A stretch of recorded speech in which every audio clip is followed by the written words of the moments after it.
Hey, welcome to the Rerun Lounge. This is Rerundown, where we give you the rundown on the reruns. As you all know, it is Spoopy Month, and I'm sure that you have been looking for some cheap scares. And do I have news for you? We have them. We have the cheapest scares. In fact, we are flipping them from the Goodwill store. If we're lucky, some poor schmuck will pay a little more than a Scooby snack. Which is about how much these are worth. If that didn't already tip you off, I'll tell you, for this Halloween, we are going to do a re-rundown for the old 1988 made-for-TV movie, Scooby-Doo and the Ghoul School. In this, Shaggy, Scooby, and Scrappy find themselves as fitness instructors at an all-girls finishing school. The only mystery here is how they got hired. The movie starts with a scene all too familiar to Scooby-Doo. Oh, red shirt Shaggy. The rare variant that you only get to see when Shaggy is in the lead. Some say it is stained with the blood used in a sacrifice to make him a star. Perhaps this explains the replacement of the gang with Scrappy-Doo. Scrappy. That son of a bitch. He was the chosen one to breathe life into the stale formula that was Scooby-Doo. Unfortunately, like the Great Gazoo from the Flintstones, this Great Dane only hastened the downfall of the franchise. Luckily, things turned out fine despite his inclusion. Everyone has a hate boner for this tumorous Scooby lookalike, and I don't care for him much myself, but overall, he doesn't bother me. Though I do need to at least mention that within the past 30 seconds, he has lost expensive weights and fed Shaggy a roadmap. Despite the setbacks from this canine manifestation of a Napoleon complex, everyone somehow makes it to the finishing school in one piece. They are then greeted by this dime store Elvira. I'm Miss Grimwood, the headmistress of this finishing school. By the way, if you're deathly allergic to puns, you may want to consider skipping this movie. I thought you might need a hand with your luggage. You won't survive more than 5 minutes unless you brought your epinephrine pen. The hell? That is the spirit of the joke I just killed. Fantastic. I know what you're thinking. Is that offensive to vampires? No, it's not. As long as another vampire says it, it's okay. One by one, Shaggy and the gang are introduced to the little monsters. This is Tanis, the mummy's daughter. Whoa, Tanis seems a little young for a mummy. Does that mean she was like mummified at age 8 or something? Yikes! Do you know the process of mummification? It's pretty nasty. Oh, you're right. Oh no. You know who has the creepiest origin story then? Winnie, who probably got attacked by a werewolf. Or is it Sabella, who was embraced by another vampire? No. Elsa. Those body parts she is made from. This is good for the heart. Mine are both beating fast. It implies a lot of grave robbing. Also, embraced, Baki? Most people just say bitten. Hey, I have culture too. This gaggle of gruesome gals is fairly lighthearted and relatively sweet. They also give off an air of Addams Family level crazy. Their ultimate goal is to defeat the Callaway cadets in a volleyball match so that they can claim the trophy for Tanis's mummy case. Yeah, they win every time. I'll never get a trophy for my mummy case. Which, much like her, is dead and empty. After their first frightful night at Miss Grimwood's, Scooby and Shaggy wake up to teach a ballet class. Though having no formal training, they hop around haphazardly in an offense to the graceful dance. Oh, how am I doing, Sabella? Oh, fantastic, Fanty. What a terrific way of oversimplifying an art that many spend years of rigorous training to master. I've made visual contact by scope. Oh, how low the Burger King kids' love has fallen. Spying on a bunch of unsuspecting girls like that. Hey, let me see, Miguel. For shame. These are the Callaway cadets, attendees at the next-door Callaway Military School. They are rivals to the Grimwood girls. The lineup is as follows. Tug. He's the leader of the bunch. Charge! Grunt, the tank. Miguel, the tinkerer. Fire? No! Jamal, the yes man. Check affirmative. And Baxter, the mascot character. These are the chumps that beat the girls every year? It surprises me that a werewolf, a Frankenstein, and a vampire can be overpowered by some prepubescent boys. You mean the Frankenstein's month? Don't you dare start with that crap too! Meet the villains of the movie. Machamp's emaciated grandma and a potato. I, Revolta, the Witch of the Web, will be the most powerful witch in all of monsterdom. You won't be seeing them for a while because Colonel Calloway will play antagonist for now. Fungus fudge? That dragon's gonna die now. Dragons can't eat chocolate. Wait, dogs can't eat chocolate either. No, Remy, we just went over this. Like, we're ready to play your school whenever you say, Colonel. Affirmative. We'll rendezvous on your field at 1400 hours. So now the big volleyball game is underway. Who will win? My bet is on the Grimwood girls because Scrappy-Doo is the appointed referee. I think he's on the take. The game is full of crazy antics, fun visuals, and of course, way too many Hanna-Barbera sound effects to count. Hey, I've been sneak attack! We see this cute spider named Legs. He constantly has to repair the net because everyone is playing so recklessly. It gets to the point that he protests so he can have more flies at dinner.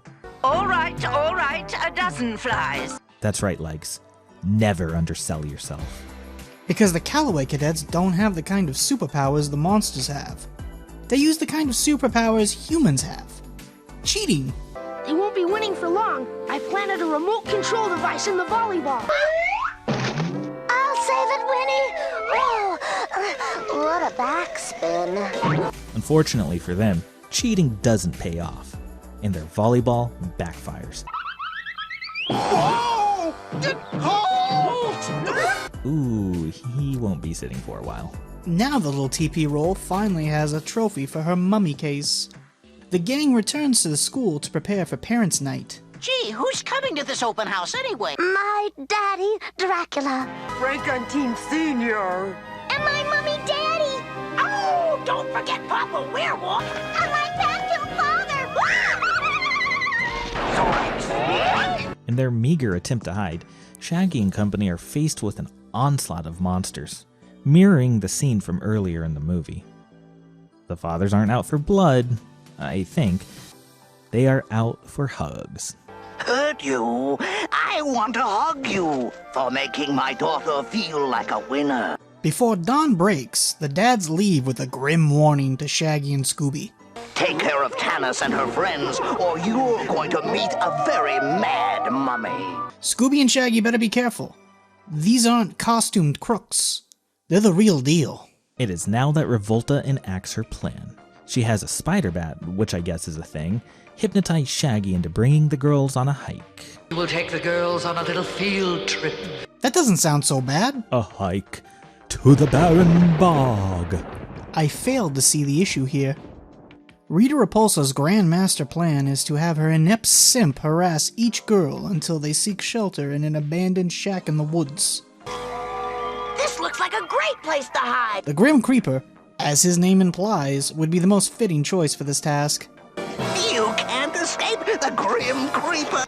Once inside, her spider bats proceed to take advantage of the situation and place them under mind control. This is as inappropriate as it sounds. Did she pick up this guy from a dark alley or something? The Calloway cadets happen to be in the bog for training, but unsurprisingly, Well, what do we do now, Tug? We use our basic survival skills. they find themselves in a sticky situation. Well, Tanis, if they insist.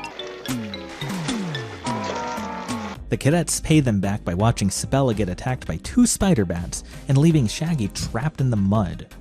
Yeah, let them spin their wheels. What do they do when Scrappy pleads for help to stop a kidnapping? That's a negative. Yeah, get lost. They are just absolute class. Really. I gotta say, Revolta knows how to travel in style. If I wanted a flying love shack, I'd put rocket brooms on it to get home. Once the Doos and Shaggy 2 infiltrate the castle, they are imprisoned with the biggest puppy ever. Nice shot, Mr. Well-Dweller. And escape with virtually no issue at all. Meanwhile, the Calloway cadets have a change of heart and fly to Revolta's super-secret hidden lair, located on the map as a local landmark. Castle Revolta. Revolta! Just think, Creeper, I'll have an evil SWAT team to do my bidding. I guess Revolta intends to swat anyone that makes fun of her OnlyFans. Blech. Who would want that? The Grim Creeper. Scooby is hit with the Muppet spell and goes from dog to frog. Hippity hoppity, destroy all of her property. In hindsight, Revolta's plans seemed doomed to fail from the start. Whether pressing her luck with the capture of the girls, Where have you Grimwood girls been? Waiting for you. throwing Scooby and the gang in a well with a monster easily distracted by a ball, or brainwashing the girls through trippy fumes. I thought she was trying to gain their powers or something, but only wanting a personal army seems to lack a bit of ambition. Not everyone wants to shoot for the stars, Remy. Sometimes people just want to teach their critics a lesson. Don't you mean creep them a lesson? Our movie ends with a gangster rap ballad by Scrappy-Doo, Now let's get loose and dance and clap while I lay on my Scrappy rap. and our heroes drive off into the sunset before being forced to take care of Godzilla's love child. Scooby-Doo and the Ghoul School, despite being a made-for-TV movie, is in my opinion one of the better, if not the best, Scooby movie. Keep in mind I am extremely biased, and I do have a major nostalgia high for it. I'm not the type that really cares for the Scooby-Doo TV show with the gang solving mysteries. I prefer the movies that have Shaggy as the lead and he is just getting into trouble with his best friend. I feel like his cowardice is dialed down a bit and Scooby picks up the slack in that area, making for a decent balance. Ghoul School has exactly that, but with a colorful cast of characters to join in. The girls have plenty of personality and quirks to them, and don't just feel like a mere movie monster gender swap. My favorite is Phantasma. She is absolutely unhinged, and I love it. Just listen to that manic giggle and the odd movements she has. This movie must have left an impression on many, because I have seen its influences even in modern day. Just take a look at this OKKO Let's Be Heroes Halloween episode. It is a crossover with Ghoul School and has all of the girls in it. Enid, one of the protagonists of OKKO, is a former attendee to the school. Ever wonder why there's no witch there? Of course, no creepy crew would be complete without our witch, Enid! Yeah, that's me, all right. I'm your witch, always and forever. It's done so well that I prefer to think of this as the canon continuation. Besides OKKO's love letter to the movie, there's another show, Gravedale High. It's a spiritual successor to Ghoul School and was used as a vehicle to promote Rick Moranis' career. He plays a human teacher tasked with whipping his unruly class into shape. Many of the students are homages to the classic movie monsters in the same way that Ghoul School is, albeit with a high school twist. Oh, how did it do for his career? Well, you don't see Rick Moranis in animation anymore, do you? And the show only lasted one season. It's notoriously difficult to find any physical copies, but I hear it's worth a watch if you're a fan of Ghoul School. While this isn't my favorite 80s Scooby-Doo movie, I still find it very entertaining, and I think it definitely holds up better than the Boo Brothers, which is my personal choice, and leaves a stronger impression than the reluctant werewolf. I will always consider Sabella the most fantastic character in the movie, and Phantasma's laugh will forever haunt my nightmares. I'll let that pun slide since you also have fangs. So, Baki, what do you give this? A Scooby or a Doo? I'll give this a Scooby, because I found the girls just too enjoyable. Well, I hope you enjoyed our cheap scares at the Rerun Lounge. It was clawsome to see you. Don't be scared to stop by. We can have a howling. Remy, please! Ugh.